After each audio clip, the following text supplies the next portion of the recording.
Allez, bonjour à toutes et à tous, très heureux de vous retrouver. Aujourd'hui, petite émission focus pour ceux qui sont vert bien mature, voire jaune, donc de niveau intermédiaire, apprentissage des structures de tendance. Pour tous les autres, évidemment, évitez de regarder cette émission ou alors vous la mettez vraiment dans un coin de votre cerveau. Ne tradez pas les patterns que vous ne maîtrisez pas. Et surtout, si vous êtes en train de les apprendre, je vous recommande de ne surtout pas tenter d'y exposer votre capital. Mais plus ici d'essayer de comprendre la psychologie parce qu'on en a une qui est assez relou.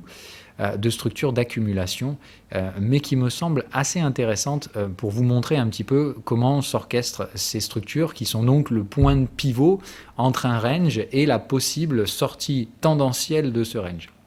Je rappelle que la tendance n'existe qu'à partir du moment où un breakout se met en place et la tendance ne peut être suivie que lorsque le breakout est validé et confirmé. Bon, toutes ces notions ne doivent pas être nouvelles, sinon, encore une fois, raison de plus pour ne surtout pas exposer votre capital à des patterns que vous ne maîtrisez pas. Bon, ceci dit, donc ici on en a une très belle accumulation, mais elle n'est pas tout à fait académique, c'est la raison pour laquelle je veux vous en parler ce matin. Donc, rappelez-vous que dans toutes les patterns, il y a des règles sur lesquelles vous ne pouvez pas transiger. Il y a des règles de base, comme par exemple, troisième borne, s'il n'y a pas une tendance qui la précède, il n'y a rien. Voilà, la troisième borne n'existe et il n'y aura gestion du risque que s'il y a eu un mouvement tendanciel. Pour l'accumulation, la règle sur laquelle vous ne pouvez pas transiger, c'est qu'il vous faut de toute façon un range mature sur l'UT supérieur. En fait, l'accumulation, c'est quand on va former un range d'UT inférieur à l'intérieur d'un range d'UT supérieur mature. Donc, là, la condition sine qua non, c'est d'abord maturer un range sur l'UT de contexte. Donc ici, est-ce que j'ai un range mature sur le contexte ? Oui, il n'y a pas de souci, on voit bien, les moyennes sont à l'intérieur des contextes, la moyenne est en train de se renverser, ce qui est d'ailleurs le cas typique d'une formation en accumulation, et on a bien donc en partant du point bas, 1, 2, 3, ici on a fait de contexte à contexte sans faire de plus bas, et on casse le canal en même temps que le point haut, donc on a bien 1, 2, 3, la quatrième, ici à mon avis pas assez pour constituer 5, toujours dans la quatrième donc, et la cinquième arrive ici. On a donc, en termes de décompte, 1, 2, 3, 4 là-haut, 5 en bas. Ok ? Et à partir de là, donc, de toute façon, tout ce qui nous intéresse, c'est de dire à partir de 4, notre range est considéré comme mature. C'est là où on commence à étudier le comportement du canal de tendance. Est-ce que le canal de tendance lui-même va se mettre à nous faire des ranges sur différentes UT ? Et là, c'est bien la même chose. Pour moi, ça m'intéresse. Je ne saurais pas ici vous dire si on peut considérer réellement qu'il y a eu un nouveau plus haut, mais sinon, ça ferait 1. Alors, il faut que je reparte à 0, pardon. Donc, 1, 2, 3, 4, 5 et 6. Donc moi, je vois bien ici qu'on étudie à l'intérieur du canal de tendance, à l'intérieur d'un range d'UT supérieur mature. L'autre condition sine qua non que vous ne pouvez pas entraver, c'est le fait que vous devez absolument trader à l'intérieur d'un niveau de ratio Fibonacci qui oscille entre 38 et maximum 61. Les probabilités les plus courantes sont que le point bas de l'accumulation doit se produire entre 38 et 50%. C'est les points statistiques. Maintenant, retenez que ça peut parfois aller jusqu'à 61, mais il faut difficilement, normalement, aller au-delà de ça. Donc, le principe ici, on a à peu près tout. C'est vrai qu'on tord la plupart des règles, parce qu'au lieu d'être entre 38 et 50, on est tapé jusqu'à 61, mais on a bien, sinon, un range mature à l'intérieur d'un range mature du T supérieur.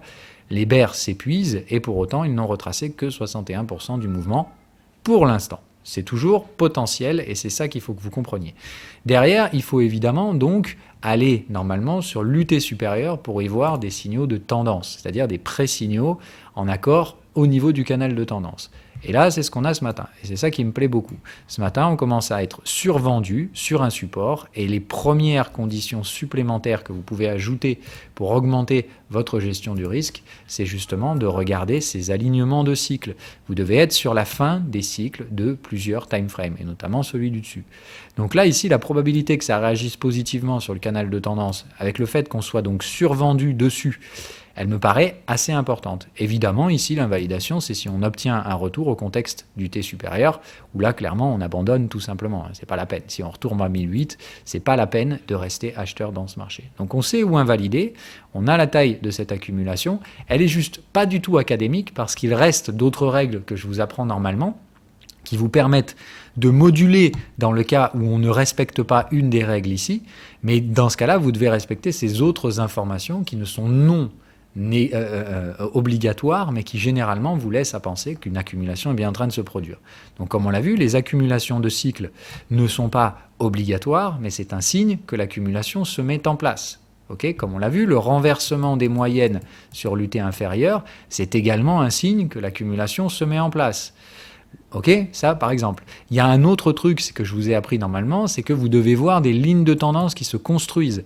Et c'est pour ça que normalement on construit ces accumulations plutôt sous les résistances. Là, eh bien, vous en avez une où c'est pas le cas. L'accumulation se fait sur le support avec un range dont la structure est carrément merdique à souhait. Mais pour l'instant, cette structure est bien, à mon sens, en cours de formation.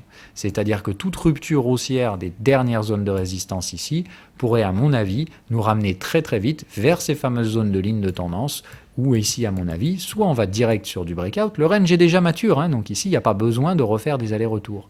Soit on accumule un petit peu sous ces lignes de tendance pour les matérialiser et ensuite, on les explose. Ok ? Donc, attention, mais notez bien que la zone dans laquelle le breakout devrait se produire serait probablement vers la zone des 2300. Ok ?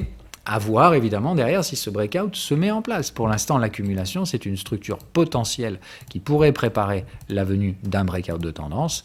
La question qu'il faut vous poser ensuite, et la dernière, mais qui est obligatoire, avant de juger de la probabilité de quoi que ce soit dans une structure de tendance, il faut aller regarder sur l'UT supérieur. Donc, regardez sur ce 4 heures et regardez si ici, on a la possibilité ou non d'installer une tendance.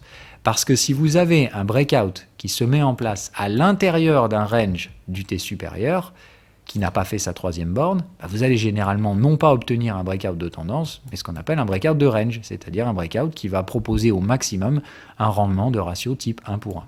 C'est-à-dire qu'on va reporter ce range ici et qu'on va probablement s'arrêter. Là, la question est encore plus chiante, c'est la raison pour laquelle je fais encore cette émission, c'est que ici, est-ce que ça va être résistant? Est-ce qu'ici, on va y construire une troisième borne? Parce qu'on fait bien contexte à contexte, en théorie, on est supposé attendre la troisième borne ici. Eh ben non, parce que ça veut dire que vous ne connaissez pas encore très bien vos règles de troisième borne.